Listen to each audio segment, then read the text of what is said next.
Welcome to another episode of the Meat-N-Tater Show. I'm here with my co-host, Meat. Greetings and salutations, everybody. I'm Tater, and we're excited to bring you this week's show. We're going to make our way through some meaty facts with the heaping side of buttery, tatery opinions. This week's topics, we're talking about the moon landing conspiracy theories. I don't think there are any conspiracy theories about landing on the moon because we never went, and that's not a conspiracy theory. That's just cold, hard fact. The conspiracy is that we actually went to the moon. That's the conspiracy. Gotcha. So what's your first little leg of evidence here? Exhibit A. Exhibit A is the jump in technology / advancement of America in the race to space. So, I mean, America was behind for a lot of this race. I mean, the Soviets kind of kept a lot of their information close to the chest and secret, but we're still just kind of making landmark moves in the race to space, trying to get out there. So, which I'm also just, by the way, I'm disappointed in all of the things that I listened to because no one said race to space. I feel like that was pretty easy. That was an easy one to grab there, but no, just all of a sudden you have Americans failing time and time again to duplicate what the Soviets were doing, and just not really making it. And then all of a sudden you're able to get a man beyond all of that and to actually land successfully on the moon. I'm not sure NASA's explanations of that really fill that gap completely of like, how did you make that jump completely? Now, I think some of the explanation that I heard was basically that they were not using their German engineer that they had taken from the Nazis after World War II. They weren't really using his capabilities. They were trying to do their own thing for like public perception. They didn't want the public to see that they were using a Nazi for their advancement in space travel. So they're trying to do their own thing. And so I think when they finally made the jump is when they went to him, which is like, okay, that makes sense. But that means that I just didn't quite connect, because is he really just working on all of this in the background? And you're just like, hey, this is like a tag team match and we're on the ropes and we need to get you in here before I get pinned, or what's going on there? But so I think the jump in technology was kind of like the biggest question in my mind. Like, how do we go from being way behind to basically first place in an instant, relatively speaking? Yeah, I agree. What the sources that I read, I guess you and I are on the same page on this one, so it's not going to be a ton of arguing again. I am not pro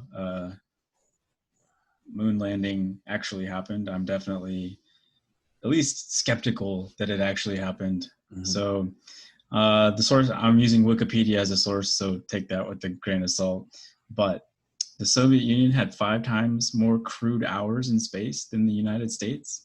The U.S. was basically in its infancy, and at that time, the Soviet Union had 5 times as many hours, basically. So, and I think the number is like 200 to over 1,000. Like that's the difference there. So it's crazy. Right. Like it's not like, oh, the Soviet Union's been there for 5 hours whenever we just got there for 1 hour. It's an immense amount of difference as time-wise. And then they also have a lot of the milestones, like the first man in space, the first woman in space, first spacewalk. So they were basically on the cutting edge.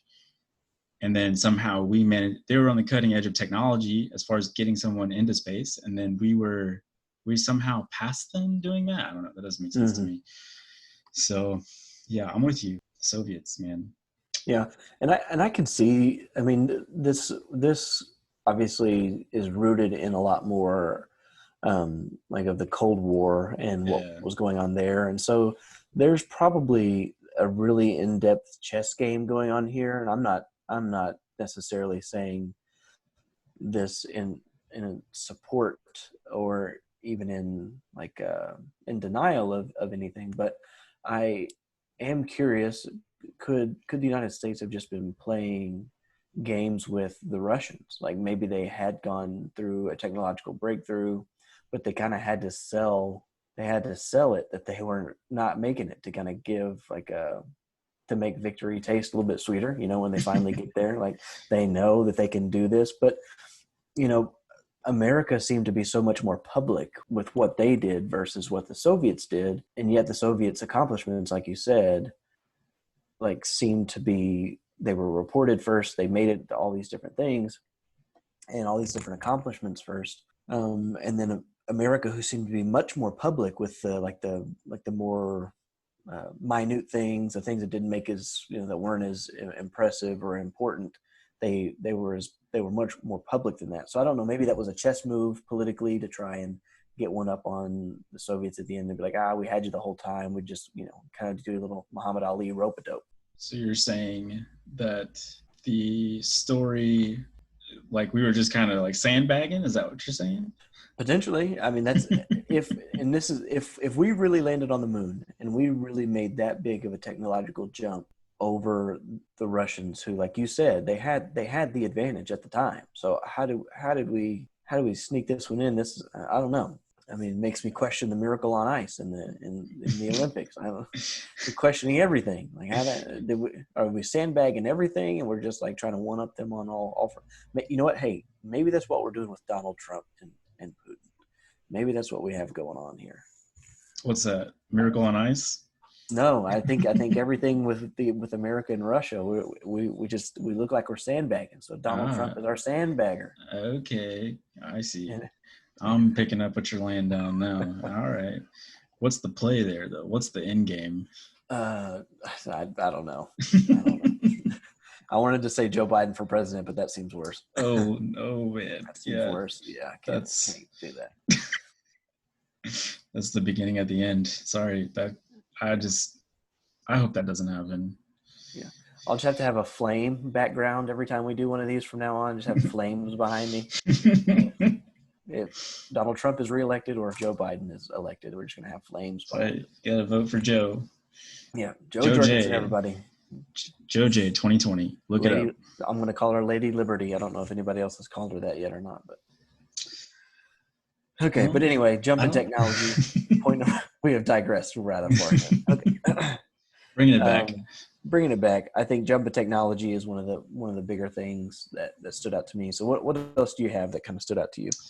Kind of in the same vein with technology. Right now, we are trying to develop the technology to go to Mars, and like there's more technology in your phone currently than there was in the entire room when they launched a ship to NASA. Or 32 kilobytes. NASA.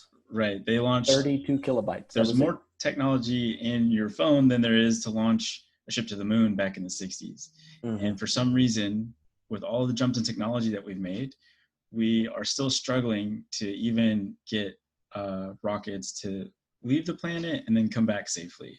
Like it took like 9 or 10 tries over the course of like 10 or 15 years. But they were able to do this in, I don't remember what the years, between 61 and 70. So in 9 years with, 32 kilobytes of technology, like what you're talking about. Like to me, like connecting those dots, like the sheer difference in technology that we have now compared to what they had then means we should be, kind of standing on the shoulders of giants kind of thing, where it should be even easier. It should not be as complex as it was then. It should be easier because we have so much more technology to be able to accomplish that. But for some reason, we're still struggling. And I mean, now we're not. I think they kind of have that figured out now. Yeah, something there doesn't add up. Yeah, that was kind of the other thing is we haven't done much else with that. Like if you're able, I mean, that's the thing about science and mathematics and physics is like this stuff, once you do it once and you have all of your calculations and you have all of your formulas, like you can duplicate it. Like that's the way science works. Like if something is scientifically viable, it works again.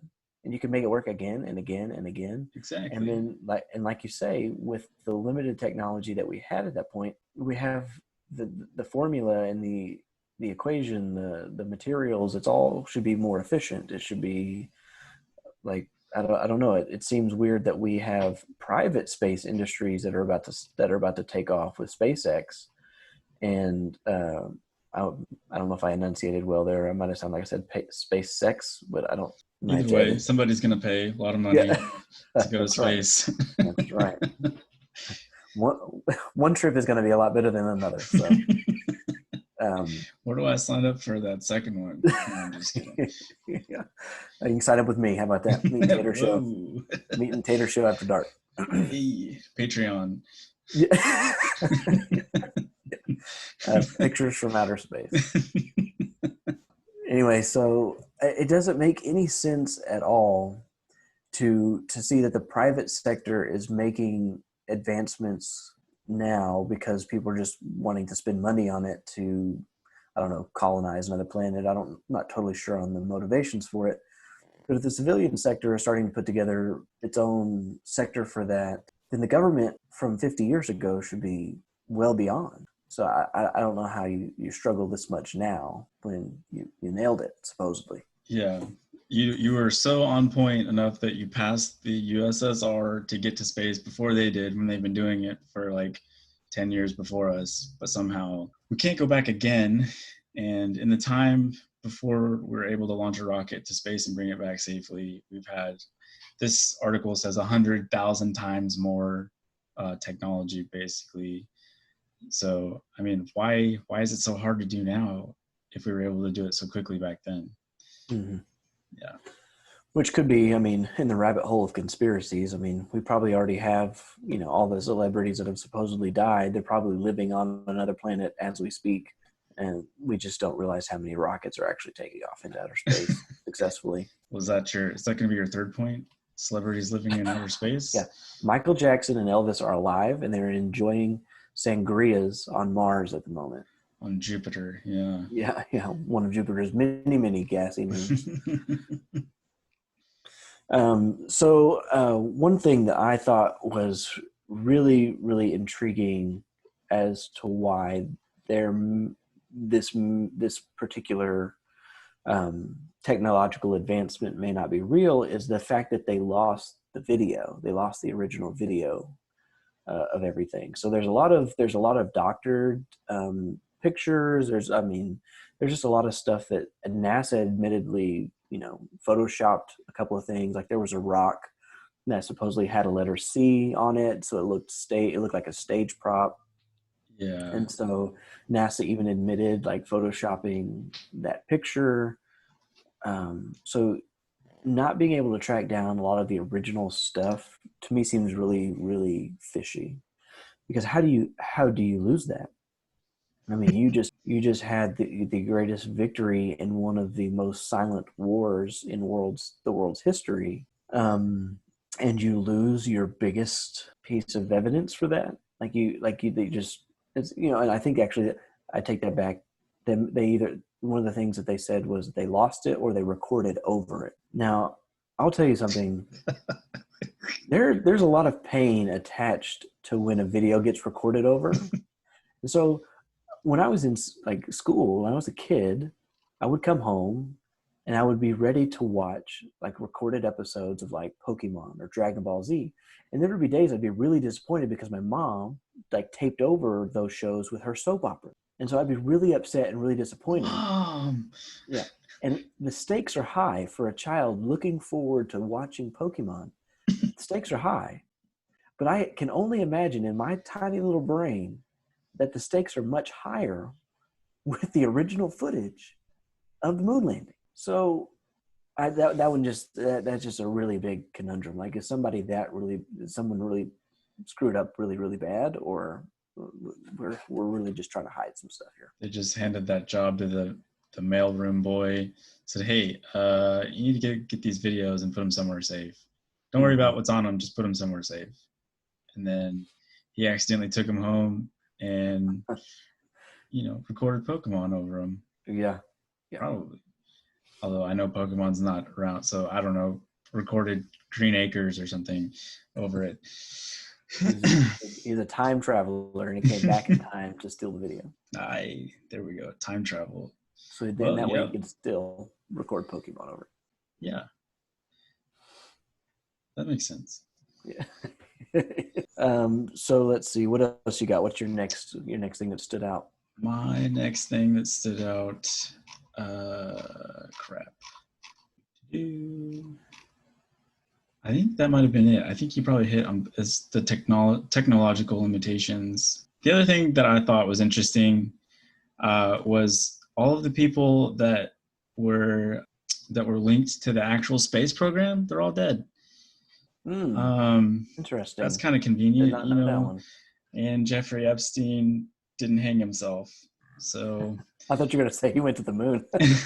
I mean, he could be. He could be alive and well, hanging out with Theodore Freeman and Elliot C. and Virgil Gus Grissom. They could all be hanging out right there on the moon, eating all the cheese. Yeah. Well, here's that kind of segues into one of the things that, well, actually, I don't want to leave that just yet because it is kind of crazy that people sometimes just start dying randomly. And what I think is strange about like the American mentality is that it's like we just accept that it's like, okay, that, I guess he's dead. And like we don't think about it any further than that. Like, no, if someone important or someone closely connected to something important dies, I don't think it's a coincidence when it happens, kind of like on repeat in American history. So I think there might be something to that. It's things that make you go, Mm-hmm, mm-hmm. Well, so something that was brought up was that they really documented the footprints on the moon. So they really paid close attention to how when Neil Armstrong and Buzz Aldrin were walking on the moon, they made like these perfect footprints for their boots because like the gravity and all the other stuff that kind of factored into their footprints. But if you look at pictures, look at the video below the lander, there's like nothing's disturbed, nothing is moved. So you'd imagine something with a thruster, something with with propulsion would stir up some dust, even if the gravity is a lot different. That it just looks like it's a prop. Like if you kind of, NASA had an explanation for that because they kind of said that, well, they slowed most of their descent on the way down. So basically when they landed, it was like almost as light as one of their footsteps. So it would not have disturbed anything because of gravity. And they would have just allowed the lander to just settle in. They wouldn't have just let it fall down. But to me, that doesn't make a lot of sense because how do you have guys that don't have any experience doing this before to like magically and perfectly land a spacecraft on the surface of the moon? First go around, yeah. No retries. Yeah. No, How was when you first drove a car, Max? How did that go? Was that like a perfect run? Yeah, perfect run. Didn't hit any cones or anything. It was all golden. They're like, "Wow, you've done this before." And I was like, "No, it's my first time." Complete opposite of that. Yeah. Yeah, exactly. You, I nearly sir, ran through a fence. please take your hands off the wheel. We're going to park it first. Not through the glass. Not through the glass. Yeah. I think the rebuttal for that, though, is that with the thrusters thing, the reason why there weren't thrusters is because there's no atmosphere on the moon. And so if there's no atmosphere, there's no air. So if there's no air, then you can't really blow dust. But I think the problem with that is that if there's no air and there's no way to blow dust, then how do you slow down, kind of thing?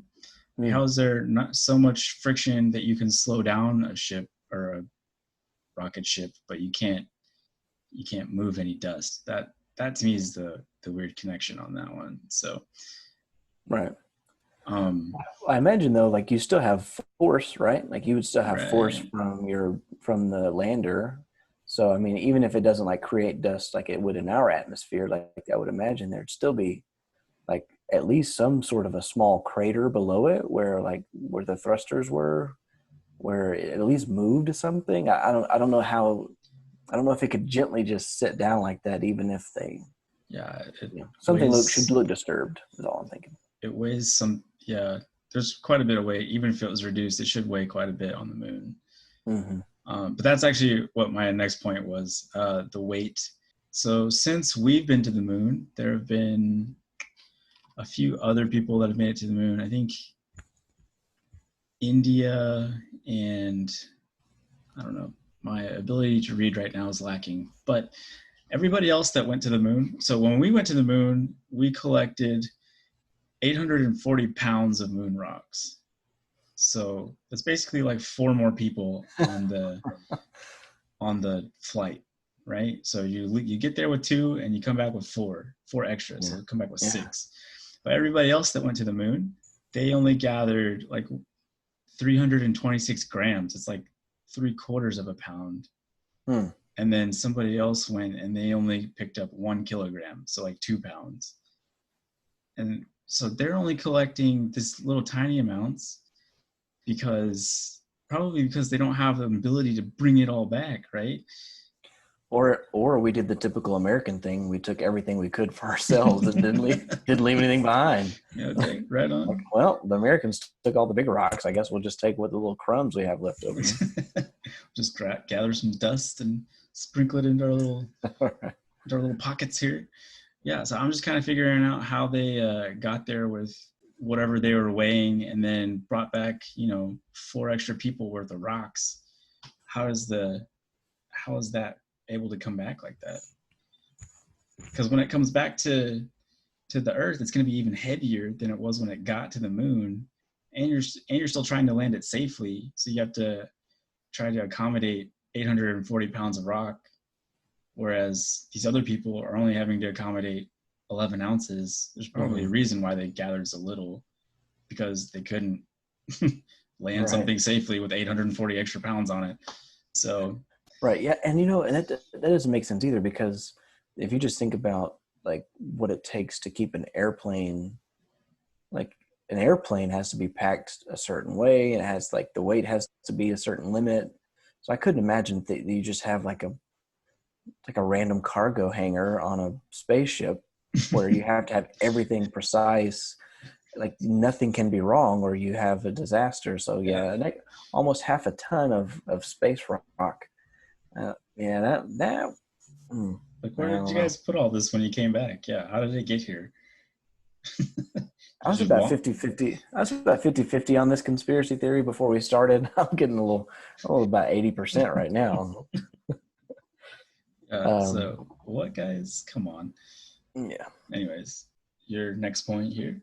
Oh yeah. So the other thing that I had is that there was a gentleman, and I'm terrible with names. If you want to cross-reference most of my material, it comes from a 2-part podcast series on a podcast called Conspiracy Theories. Hey. They have an older series about the moon landing, and they do a deep dive into the history leading up to the moon landing, and they deal with all the inconsistencies of it. And they're not conspiracy theorists themselves. They'll tell you that before every episode, but they do a really good job of taking skepticism and being objective with like the failures of a particular thing. And they brought up this guy. I'm terrible with names, but you can find the information there. This guy that developed a space movie, just like a space exploration movie. It was fiction. And a lot of the things in his movie were very similar, like as far as the props, the way things looked, the feel of it, to the video of the moon landing. So there was speculation that this guy was actually like a producer.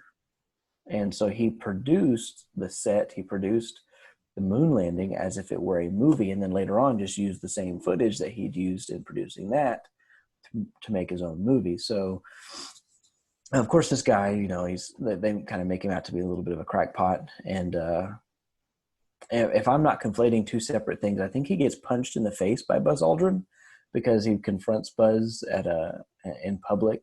And he's like, "Why are you lying to the American people?" And Buzz is like, "Get away from me!" And just punches him in the face.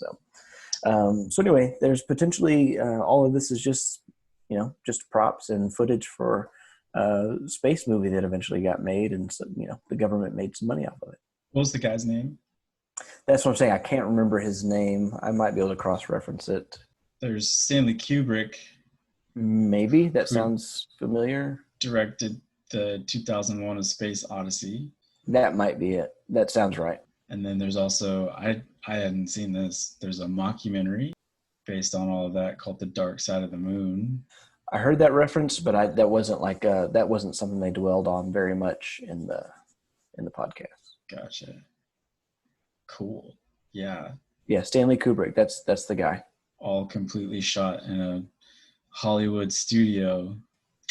Man, well, I guess, yeah, I'm 100% now. We never went to the moon. Yeah, and here's what I think is so strange is like this somehow seemed to kind of conclude the Cold War to a degree, at least as far as like a lot of the public stuff. So I'm just confused like why this was such a pivotal thing. So was this really just a distraction? Like basically we're just trying to we're just like kids at a science fair trying to shoot rockets into the sky, and behind the scenes there's espionage and murder and like political double crossing and double agents like everywhere like that. There's really all the behind the scenes stuff. Like the moon landing was just a distraction, just a little. I think the idea is that the moon is like a very long distance away. And so before this, like long range rocket technology was basically non existent. So whoever wins this race, because at the time we do have nukes, we just don't have the long range capability to launch nukes. But whoever wins this war, that wins the space race, basically develops, like instead of aiming it at the moon, you just aim it at Russia, right? Yeah, right. And then, yeah, if we get there first, we develop nukes before you did, so you guys need to chill out. But I don't know. They said that Russia had a lot of the milestones before anybody else was basically even working on getting to the moon. So I don't know why we were seen as having won it. Right, and I think even America and Russia also had like a weird agreement that basically if one fired nukes, that the other would, and they would take out the whole world. Like that was kind of their agreement. Like, well, if you shoot a rocket at me, I'm going to shoot a rocket at you, and we're going to destroy the whole world as we know it. And it's like, okay, well, maybe we shouldn't do that then. I'm glad we're at war with each other, and we could just take everybody out along the way. Maybe we'll just have a race to the moon, and we'll decide the winner of the war that way. Yeah. Cool. Glad we settled it that way. Maybe we should go back to settling things that way. A worldwide apocalypse. No, not nuking each other. Oh, racing to the moon. Yeah, racing to the moon. Yes. Okay. Sorry, I'm in a state of everything is going downhill fast, so I just went straight to apocalypse. Gotcha. All right, guys. Well, there it is. We are pretty well against having ever gone to the moon. I'm 100%. I think you heard Dan say he's about 80%. I'll let him talk for himself, though.